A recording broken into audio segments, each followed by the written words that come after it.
Talagang politically motivated yung reorganization ng National Security Council. Maski rin pa in the past, nung reorganize siya noong 1986 at noong 2001, ang political motivation noon ay magkaroon ng greater democratic participation, inclusiveness, in-expand nga pati nga private sector and non-governmental organization. Politically motivated ang naging hakbang ni Pangulong Ferdinand Marcos Jr. na i-restructure o baguhin ang mga miyembro ng National Security Council o NSC.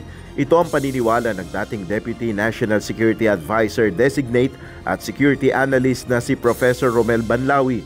Anya, ito rin naman ang naging motibasyon ng mga dating administrasyon kaya binago ang komposisyon ng NSC. Kaugnay nito, ayon kay Professor Banlawi, kailangan pa ring ipaliwanag ni Pangulong Marcos ang hakbang na alisin bilang miyembro ng NSC ang mga dating Pangulo at ang Vice Presidente, lalo na't malaki anya ang ginagampan ng papel ng mga dating leader sa NSC. Anong purpose bakit in-include yung past presidents?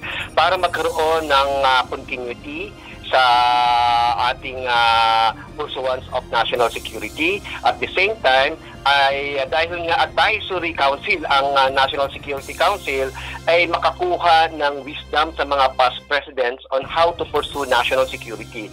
Ang assumption nito, we are talking about the nation and not only the government.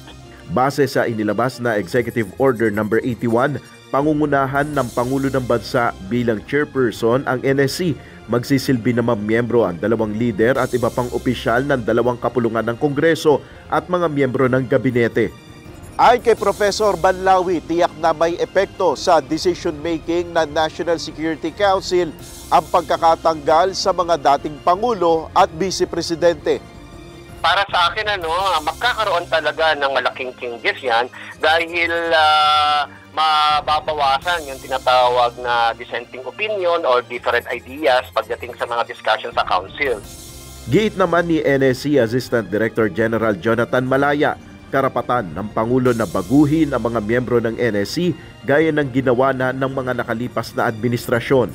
Ito po ay merely an exercise of presidential discretion because the National Security Council is an advisory body to the President. Therefore, the President has the authority to reorganize it at any time. Pinabulaanan rin ni ADG Malaya ang aligasyon na ang reorganization ng NSC ay nagpapakita umano ng lumalalang hidwaan sa security sector. Ako na po ang magsasabi ng maliwanag sa ating programa ngayon. Wala pong rift sa ating security sector. Ang ating pong mga uniformadong sundalo at personnel ng ating pamahalaan ay 100% behind the constituted authority and the chain of command. Nel Maribuhok, UNTV News and Rescue, Diyos ang aming sandigan, serbisyo publiko ang aming pinahalagahan.